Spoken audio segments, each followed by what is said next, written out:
let's get going. So first thing, as usual, we're going to update ourselves on the South African white refugees to the U.S. because that's still the story that connects the two countries. It's not Trevor Noah anymore, or Nelson Mandela, or Tyler. It's basically 59 people who came here.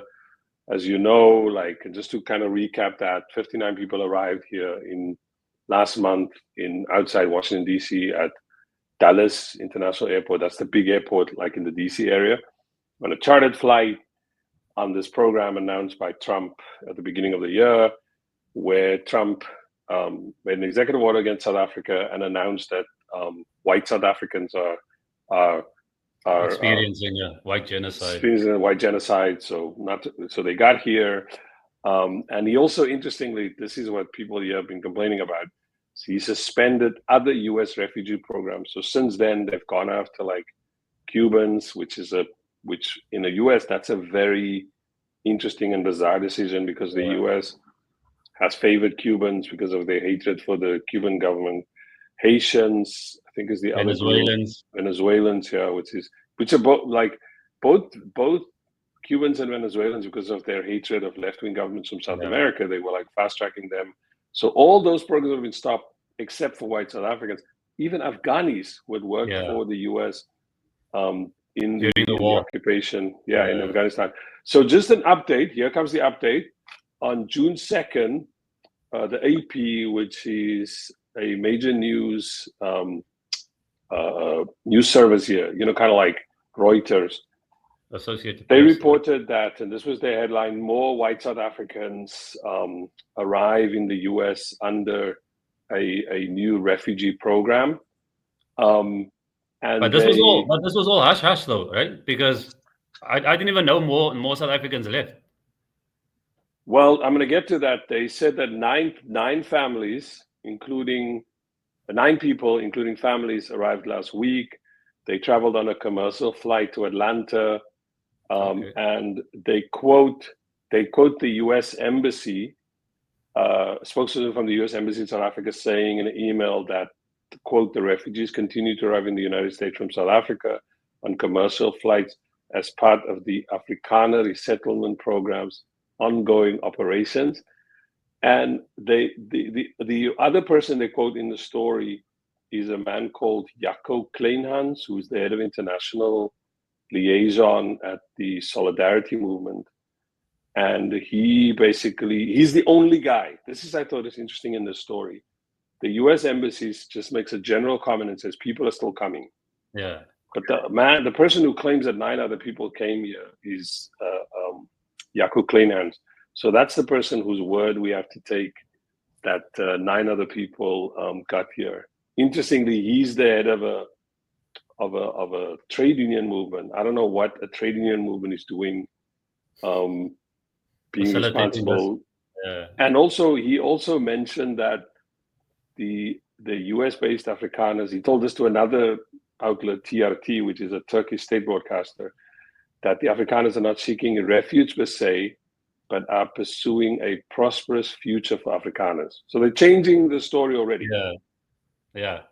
It's getting hot in the kitchen. Now they gotta track back and put some other wording in so that it doesn't sound like they're still harping on about genocide, because obviously that myth or that rumor has been dispelled. So now they got to go a different route now. But yeah. So they're coming up with another story. As I said, I checked, and people can correct me, but the only person that is being cited as saying 9 more people, including families, could be. So in other words, it could be the Honorable Mr. Jaco Kleinhans. It could be like 2 parents, or a parent and a bunch of kids, and another parent and a bunch of kids, or 3 adults and a bunch of, it's unclear. Yeah. Like there's very little. And that's been actually that's the other interesting thing. There is after I think the first group came out and said all kinds of stuff, like implicating themselves and so on, there's been very little more information on who these people are. But in our ongoing series of showing some of these people, you're gonna love this one. I found this image of of Yaku Clay. No, so this guy Shao Kleinans. I don't think he's related to Yako Kleinans of Solidarity. He's just another one of these people. Interestingly, this is a guy who, it turns out, this is from a mining. He's involved in granite mining, and he also became a refugee, a farmer. He's farming granite. Beautiful, man. Wow. He's farming granite. I don't know if you get every day you learn something new, eh? But if that's a man who's a refugee, is standing with the black people that are supposed to try to kill him. Oh, and he's got a smile on his face. I think he needs to blink twice if he wants to be saved. I think you're being too nice. Yeah, nice. I think you're being too nice. I'm being sarcastic because this dude has a smile on his face. He's happy. Everything is all good. He's got the arms around his shoulders, but yet he's claiming that his life is at risk. So I don't know a lot of people that will go out and go stand with people that they feel threatened by, you know. So I think the cards, the deck of cards that he's playing is not going to win anything.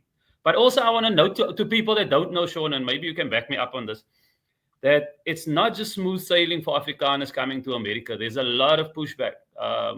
I've seen them do this in Senate hearings and questioning Marco Rubio about why they are fast tracking them, and like you said, not the Cubans and the Venezuelans and the Afghanis that helped them during the war, that actually became, for a lesser word, spies for America to help them in that specific war. And then they came over Taliban, Al Qaeda, and now their lives are threatened because they might send them back there, and they built a new life in America. Some of their kids were now born here, but but you got to pack up and you got to go. Then America, they gone too far where they even shipped out. I think 3 kids the other day, a 5-year-old, a 9-year-old, and a 10-year-old, and I think the 5-year-old. I saw that story. Yeah. But it's all American citizens. So I mean, what's happening there is crazy. I don't know. For me, there's a lot of bad stories about this. I think you're talking about ICE, which is the the kind of immigrant, they like the enforcement. Basically, their job is to go find people who are undocumented or have overstayed their visas. But there's a lot of debate here about who are they targeting, mostly people from Central and South America, that they are targeting minors increasingly, that there's no due process. You can get arrested and flown out of the country. And by the time you're objecting, you're already out. Yeah, and you're in some other foreign third country. So there's a lot of debate about it. But you send me a video of which I don't know if you want to just kind of set it up. It's a beautiful story of this guy from America and his interaction with a white Afrikaner, I think in 2019, what he experienced. With a bit of an update, right? There's also an update in it. Yeah. But anyway, let's argue the story where I'll let it play, and then you can kind of tell me when you want me to stop, or if you want to explain something. Now let's see the full video. I want to see. Okay, here we go. Process of sponsoring a family that is fleeing South Africa due to the white genocide. I am not going to let a white group of people suffer and not help them because I've been bullied into not giving a shit. That ain't me. Wrong dude. Don't care. These people want to be Americans. They don't want to be South Africans anymore because that country was given over the minute that fucking cocksucking communist Mandela was let out of prison. They're going to live in my house, and I'm going to fucking feed them and take care of them. Suffice to say that I got involved in the after tears abuse of the minority white race in South Africa a couple of years ago. Got heavily involved. Ultimately ended up sponsoring a family of 4 and help facilitate them from Africa. Obviously, it turned out bad. They did play me, and they admit. In fact, that was one of the things they said was they're bragging about how they played me like a sport game. I spent over $30,000 in that 11 months in money and fed and clothed them. So I might be stupid enough to have fallen for that because I thought with my heart instead of my head. You know what? They cost me a lot of money when they were here, suck and parasite and use people, and then when they're done, they just fucking, go on to the next fucking victim. when they talk to me, it's like, hey, we're a good family, we own a business, and we're hardworking people, and you know, when we get to America, you know, the way we'll pay the rent will be we'll work for you guys, you know. All right. If anything, we had to work 10 times as hard just to fucking take care of these people. I mean, in 11 months, I got my grass cut 3 times. One time ended up being in a huge argument. Everything fucking free. Lay around, watch TV, and watch fucking movies for 11 months and fucking chain smoke cigarettes and don't. To the left thereof. Okay, I think that's it. Okay, I'm in the process. I messed it up. Yeah. So he starts off very upbeat. I must say he's very excited to be fighting this white genocide war in South Africa, and is very happy to be sponsoring this family of 4. And then what he got was a glorified gardener that cut his grass 3 times that whole year or something. And then he's upset because that happened to you. If people come to your place under false pretenses and you accept the bullshit that they give you, then I don't want to say it's your own fault, but kind of it's your own fault. And I like the way a lot of I can guess who he votes for in America. I can kind of get a sense of what his politics is. And those are the people that normally say when you watch them on TV, you got to do your research. If you do your research, you'll see that, you know. But he didn't do any research. He just took it. The guy told him, there's a white genocide. I need to come to America. Sponsored the guy. And now he's sitting there and he's sounding all sad and shit. Because, yeah, unfortunately, it came back to bite him in the ass. I don't know. Yeah, that's what I mean, got. So again, as you heard me, I was chuckling throughout the video because obviously to see somebody, I mean, again, there's this argument here that you shouldn't laugh at people like that when they get duped like that. But I mean, I don't know. The whole thing is just sad, but it's also, there's a certain kind of what's that word, the German word? Schadenfreude. Yeah, kind of got me, like, as your point is like, he's probably a Trump supporter, and in a way he got his just desserts for believing the lies and the propaganda. I did check though. I kind of asked one of these like AI verification sites, hey, is there any evidence of this? Did this really happen? And they're saying this video is going around, but they don't know whether or not there's any truth to it. But even if it's a skit, I think it's such it's you know, it's for me, it's a valuable document, like, in a way, because it also probably there's an idea, Afrikaners or whites, or they will never do this kind of thing, and we know that all people, yes, that's the point. Yeah, are gonna try. Yeah, there's dupers. We've run into people who try to dupe you, so I'm not shocked if that's happening. But in any case, beyond this video, the big argument and the big debate or points about the whole Afrikaner refugee issue is that the whole thing is just a whole like scheme. You know, like how do you call it? Like a con. It's like a big con. These people aren't refugees, and like in this case, it went a little bit further than what we had. Than normally what would happen. Yeah. And of course, we know already they duped somebody by telling, there's an act of genocide against us. People are trying to murder us, kill us. Turns out, no, you're hanging out with them, like with your arms around them and the whole thing. You're smiling. Yeah. There's none of that is really going on. There's no evidence, no statistics indicate this. But yeah, it is. There's I don't know. There's something. I just laugh when I watch something like this. I don't know why I kind of laugh at it. Yeah, but you can see by the timeline in 2019 they were already talking about white genocide. You understand what I'm saying? So there must have been propaganda going around. Like AfriForum now says, they vehemently deny making that statement, and they can say that they disagree with the term white genocide. But that's too late now. You already put it out there into the universe, and there's people who actually believe that has happened, and they have made decisions, important political decisions in the world due to that fact. But I can see there's a lot of pushback from like England. Those people are not buying it. the only person that's buying it full on is Trump, and he's been throwing his weight around, around it. But once again, I'm going to praise Mr. Cyril Ramaphosa. He's still kind of your hero. Yeah, no, he gets a pass for another week though. Go Cyril. By the way, on this question of like lying and making up stories, this piece actually appeared, and I'm just putting it on the screen now. Appeared in the papers, like in a paper. I don't know if you could see this. Yeah, this was on Daily Maverick, which is a South African website. They ran this piece, and this is I'm just reading it off as press reader, by Karen Dolly, who's, I don't know if you've seen her work. She's done a lot of work on crime in Cape Town, gangsters. Yeah. She does these videos. Yeah, which are like these, I'd recommend it. It's like explainers, kind of breaking down Cape Town gang and the cases itself. Yeah, but also like how it works, like who does what, who are the figures involved in it.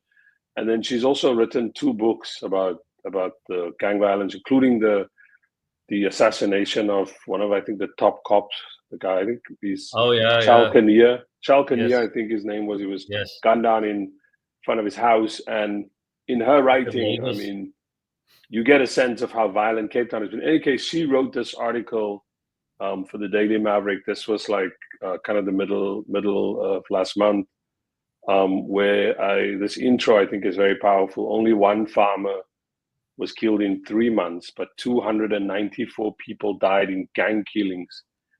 Just imagine if the US welcomed the traumatized survivors. Exactly. And then she goes on to just kind of say that they invited these people, but if you spend time on the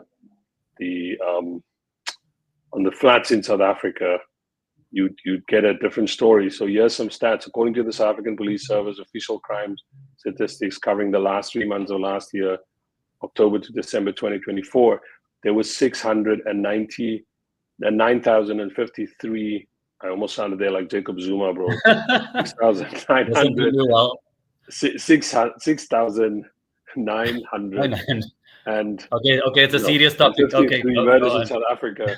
Of these, 294 were gang-related, and the highest numbers of such killings, 263, was recorded in the Western Cape. This is about 4 times the number of Afrikaners who took the US up on its refugee offer. And then she also makes this point that in the same 3 months that the 294 gang killings were recorded, there were 12 murders in the farming community, according to the police terminology. And one of the 12 people killed, of those farm killings, of the 12 killed, only one was a farmer. The other 5 were people who had dwellings on farm property, 4 farm workers, a security officer, and 1 listed as not specified. And I mean, I don't want to belabor this, but even if you're anybody who knows the politics of this in South Africa,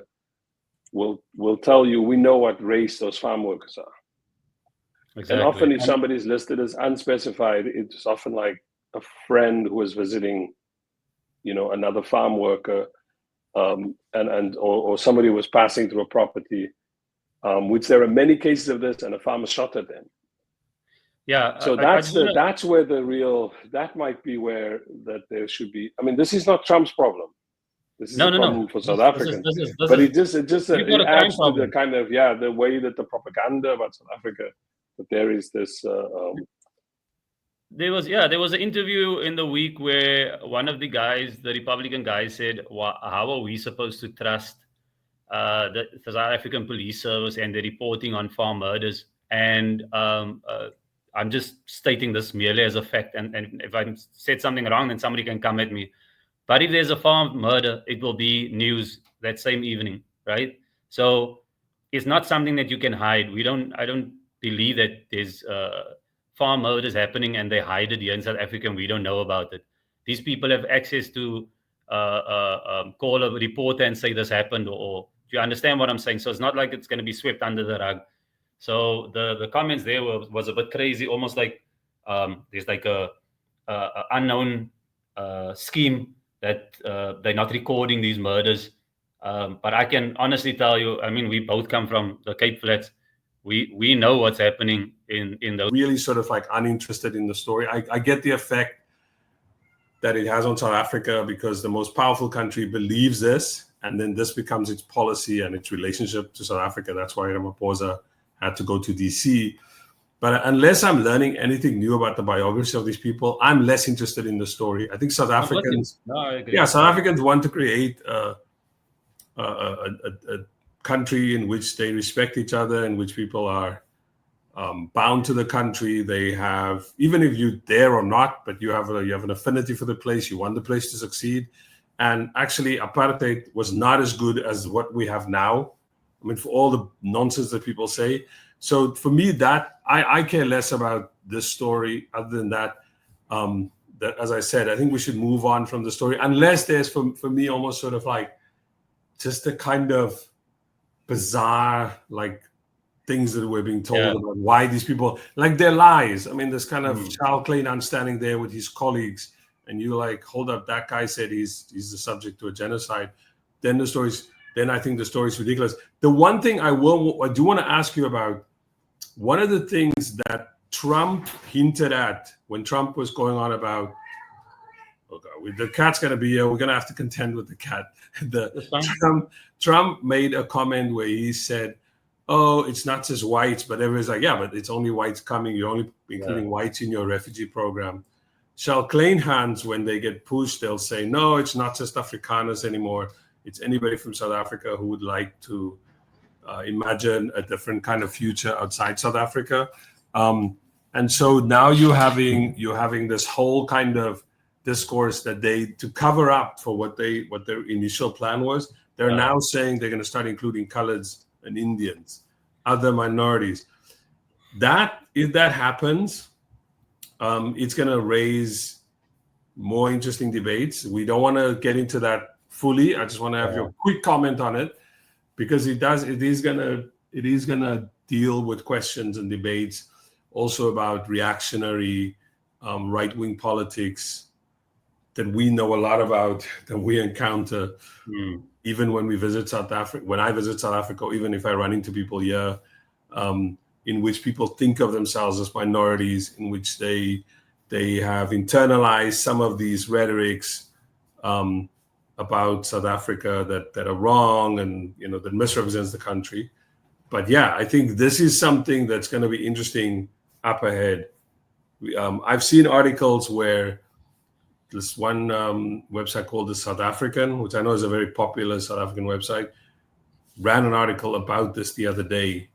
And it will be interesting to see how this plays out. Is the debate. Yeah. Look, unfortunately, we're sitting with a nation with a lot of people that feel that they were marginalized, yes, but after apartheid, they still feel the same way, like they don't have the same opportunities. And their wording is, we were too black for apartheid, but we too white for the new South Africa or something. So there's still people that have this feeling that they are not getting what they deserve, and even though they were part of the struggle and all those things. So I do think if this becomes a situation where they are opening it up for coloreds and Indians and blacks, I don't know. Did you mention blacks, or was it just coloreds and Indians? I think to confuse things. I think, well, when you divide and rule, you start with coloreds and Indians. Yeah. And then eventually, I think, because again, we should also not pretend that there were also, and we're using very South African terminology here now, that there were also blacks, people who were in the homelands, people whose families were supporting apartheid or being in its police, and they also talk in the same way about apartheid. So it's going to be interesting up ahead to see how this plays out. I just want to make one quick comment to your point where there's these. One, I can't do anything about how people feel. We have to, you have to confront people at their feelings, and but there's no evidence that actually colored people are being marginalized. It's the same like in the way that, say, the white Afrikaner discourse works. There's actually, you can't do anything about somebody's feelings. Yeah. But there's no real evidence in pure statistics, in numbers, in people's conditions, how they live, that somehow colours are being marginalized more than any other group who had suffered under apartheid. Yeah. So it's bizarre. Like the true story is basically, if the new South Africa has done anything, it has maintained white living standards, and white people their lives have become conceivably better. They are free now. They can make money. They can be mobile. They can move around the world. Yeah. And if it has done wrong by Black people in general, and by this I'm including coloreds and Indians, it's done so across the board.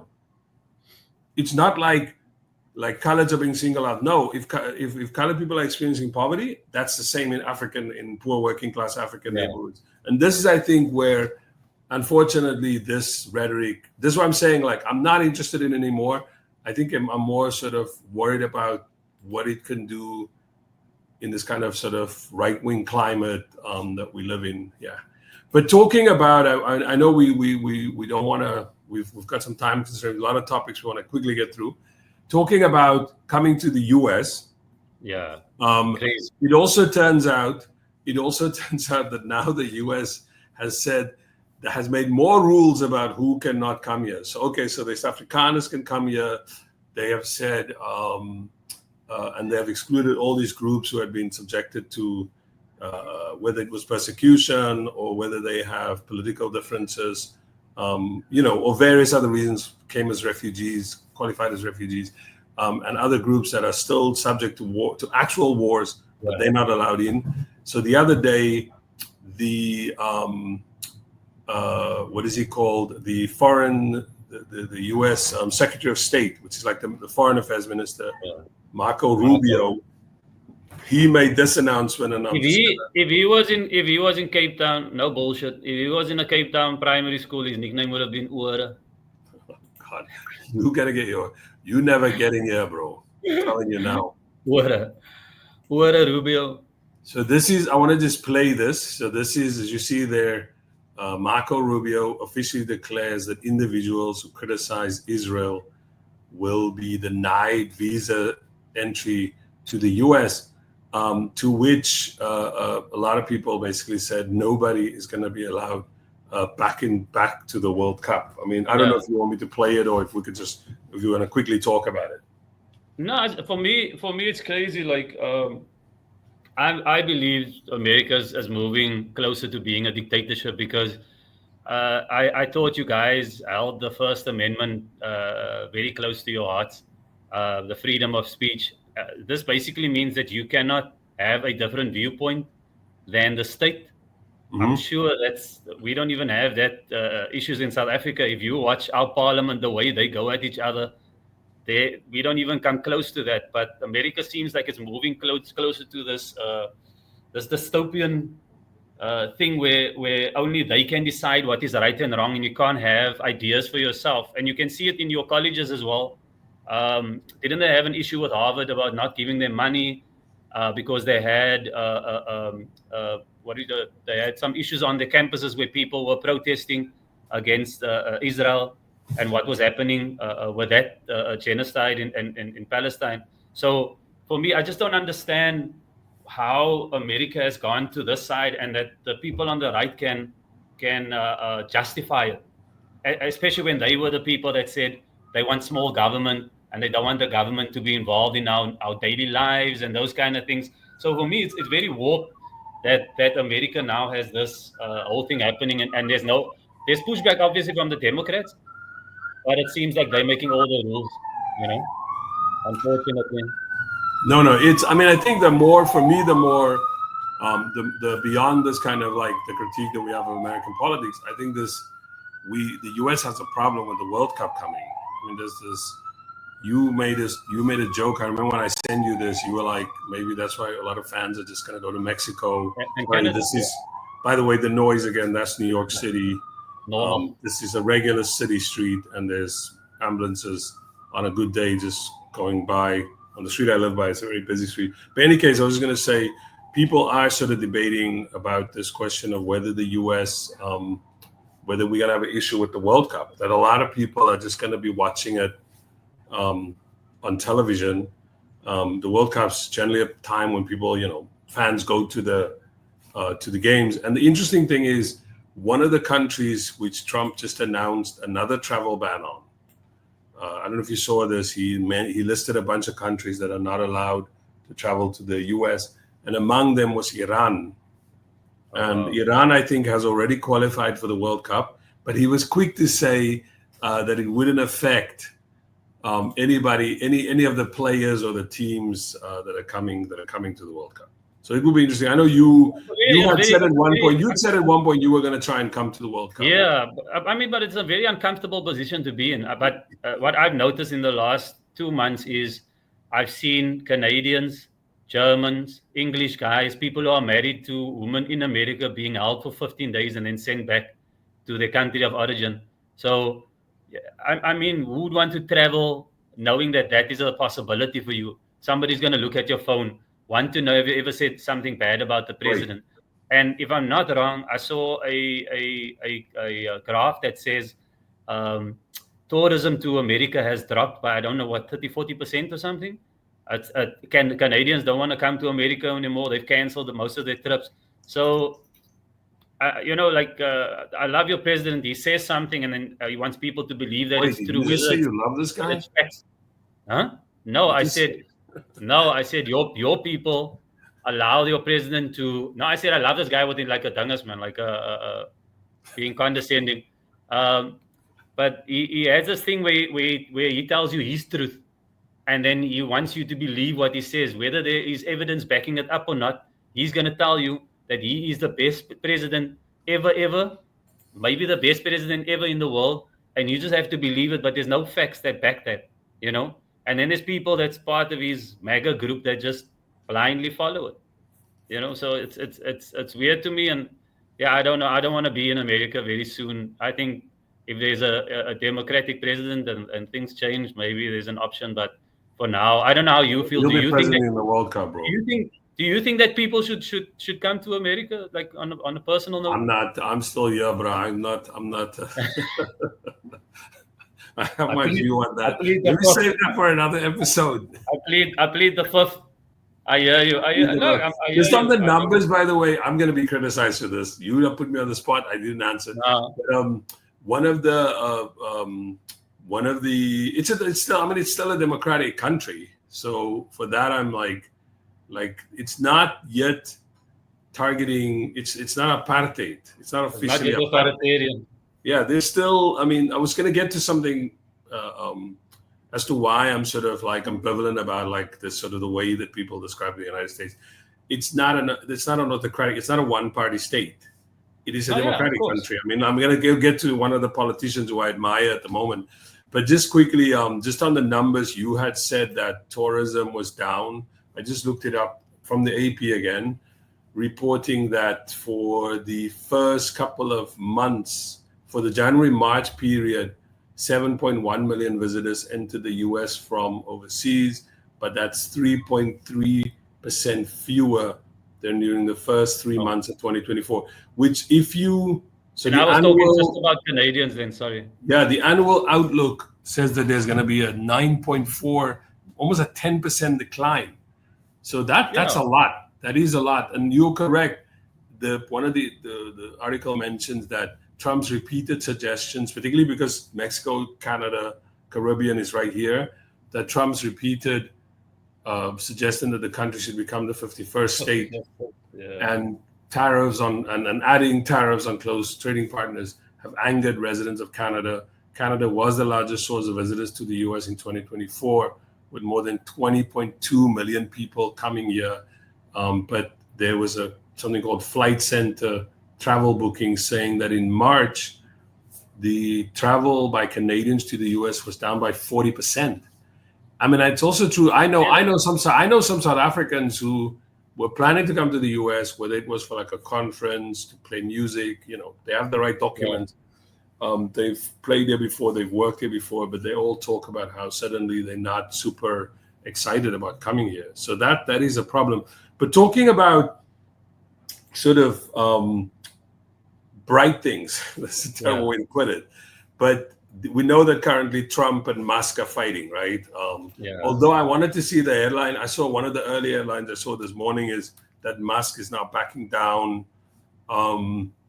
They probably made him a promise about Starlink and not ripping up his contracts, because that's the threat that Trump made. He tweeted this morning, last night or this morning, like somebody had told him, Elon, maybe you should calm down, because Kanye West told him, bros, can we please stop Kanye now?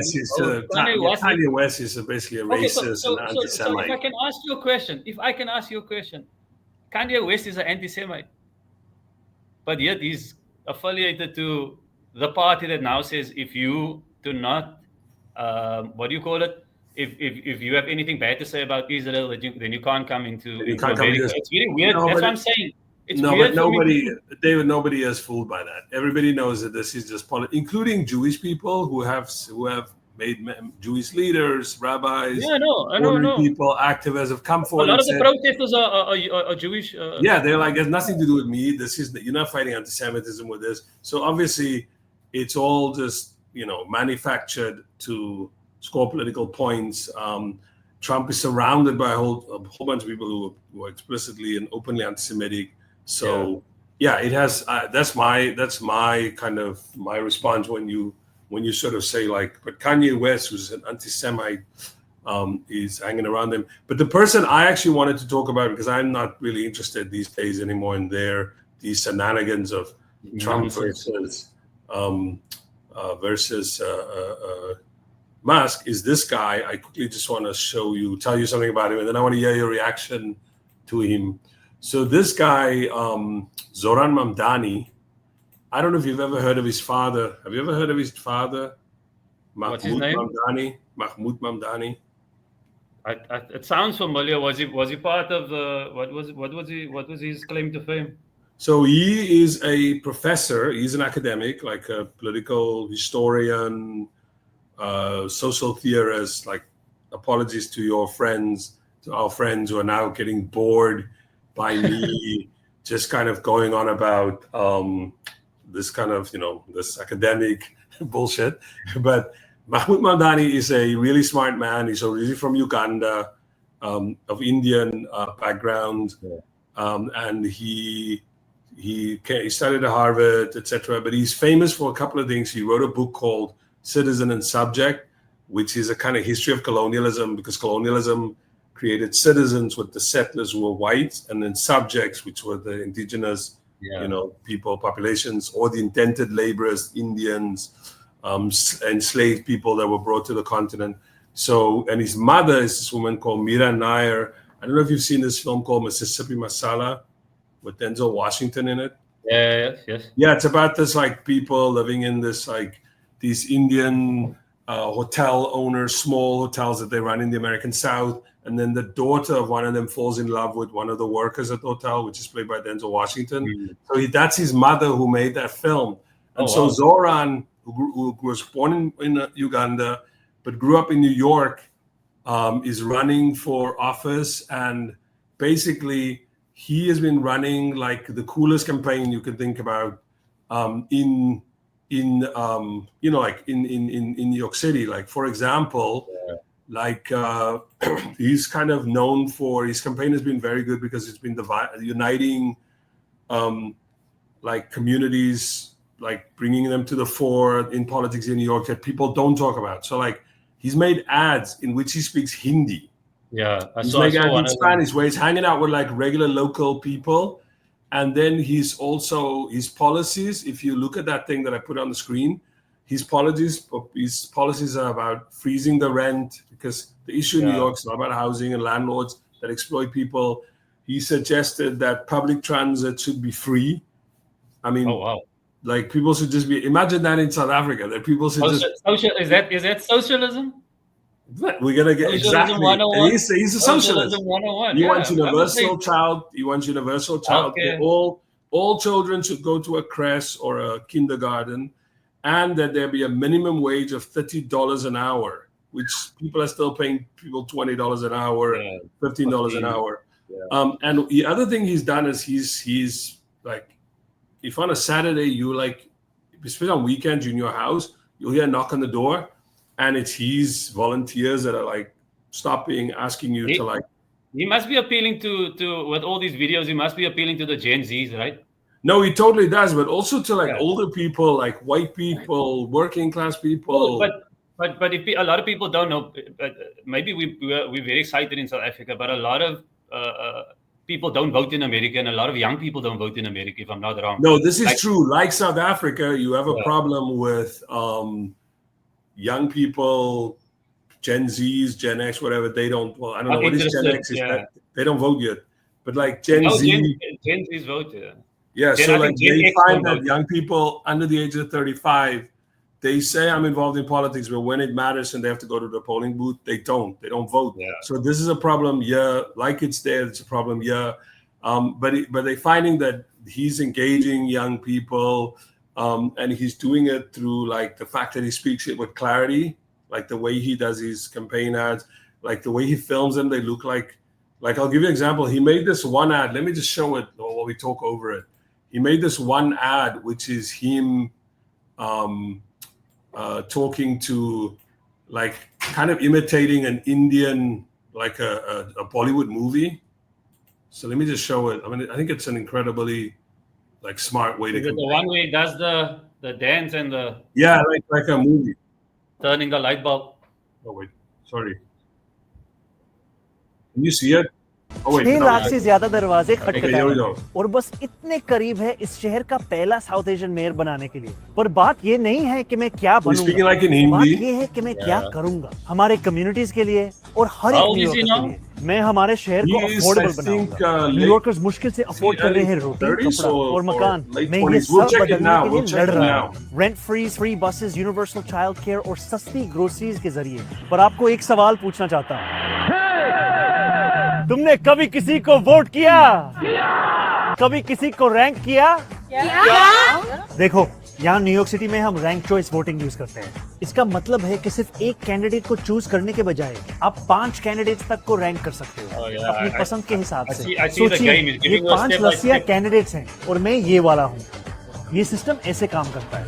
सबसे पहले But you can see, like, let me take that out. I think we get the gist of it, yeah. But yeah, like basically what he does is he has an ability to appeal to voters. Let me take this out. He has an ability to like appeal to voters using kind of cultural, signifiers like words, things that people can identify with. And he has this thing where with viral content, he always run when the Knicks played in the playoffs, he would, right after the game, he would be at the Garden, like interviewing people on the street. I'll just play this one because I think this gives you this idea of like how you do this kind of viral, like what we mean by viral. So this is him. So you must have seen this. I'm so sorry for absolutely nothing. Let me play it again. Yo, Pacers, I'm so sorry. I'm so sorry. I'm so sorry for absolutely nothing. Do you see what I'm saying? Yo, when last of course they're excited as well, yeah. So it's his ability to create excitement, to get people involved. He's been endorsed by Alexandra Ocasio-Cortez, who's like the national level. She's the most exciting politician from the left. And also people are saying that he is consistent. He's not, he's not like the a lot of the politicians in New York. They're known for like saying to you, I don't know, like I'm standing with Palestinians, and then tomorrow they say no, I'm for Israel. So it's like, or even on local issues, they'll say I'm going to bring what was the other guy's name? Eric Adams. Eric Adams is the current mayor who's sort of embroiled in corruption. Yeah. The main opponent of Mamdani is this guy called Andrew Cuomo, who was the governor of New York State, and during his time, there was a sexual harassment whole investigation against him. Yeah. There are people who openly make ads about him around COVID, how there were all these nursing home deaths, and they say that he was too slow to react to them. So this, it's an interesting moment. Right now, Mamdani is like 10 percentage points behind Cuomo. So you have to remember, Cuomo has the support of the Democratic Party. It's like saying like he's the candidate of like the party. He has the machine of the party. And so the unions and so on support him. But what Mamdani has done is to kind of chip away. He had when I first paid attention, he had like 2% or something. and he's gone from 2% to being 10 points behind Cuomo. Yeah.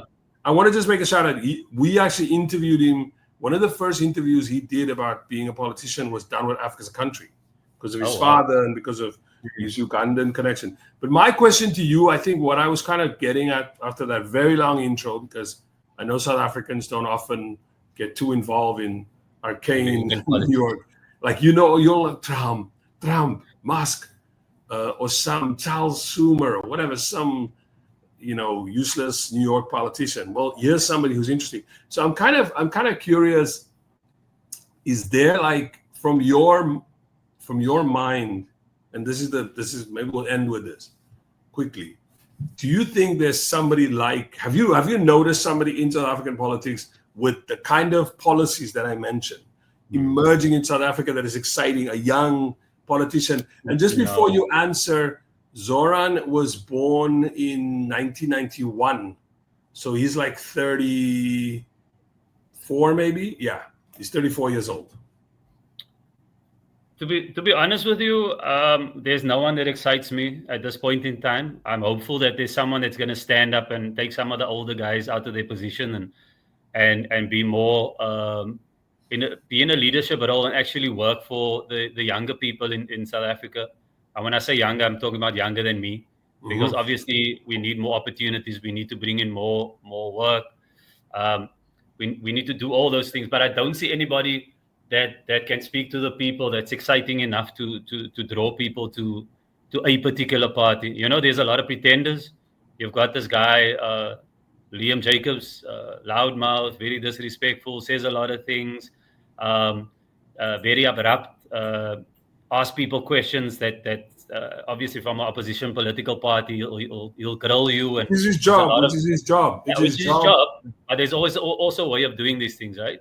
So there's the quorum, there's all these things. But besides the point, is he going to be, this is my issue, are you going to be that ruthless when it comes to your own party and you see either corruption or something happening in your own party? Are you going to bring that same energy and that same vigor and expect your party members to then be accountable for what they did? That is the question that needs to be answered. And if he can show me that, maybe I can say he's a good guy. But he's all over the internet. He's on social media. He's got YouTube videos. He's got TikToks. He seems to be exciting. A lot of people are excited. He does things like what I think attracts some people. Like, oh, I kind of like what he's doing because it's about transparency. He points out the corruption in the sports. He's on the sports, like there's sports and culture. Sports and culture committee. And like he's young. I think I looked him up. He's like 24 years old. He raised one of my eyebrows. I mean, I'm not saying the guy. No, people do notice him. Even I was like wondering who this guy was. But I will say there's something about him that's also kind of, he grandstands, I think. And he also sometimes he will go after ridiculous things. He'll be like, so if you come to a board meeting, they paid you per hour. And you're like, that's normal. For somebody who goes to a board, they pay. I've sat on boards that haven't been paid for those boards, but they're boards. If you go to a board meeting, they pay you. They fly you there. They want you to. They pay for your hotel. He acts like that's corruption. Exactly. You make other comments about why is somebody being paid so much. Now you can say if the South African Football Association it's a national body, and it can. It has to pay its coaches, which are these are contractors. And if you're trying to be competitive, this is the nature of football. It's not, I don't like it, but this is what it is. You have to pay a good coach like $1 million or whatever, like $5 million, $6 million.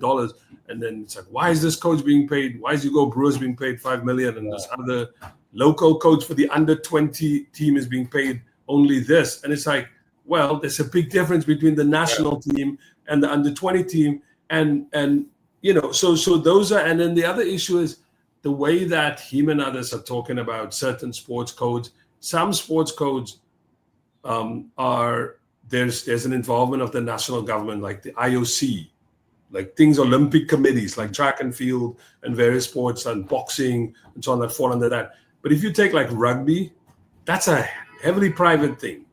Very little government involvement can be done in that.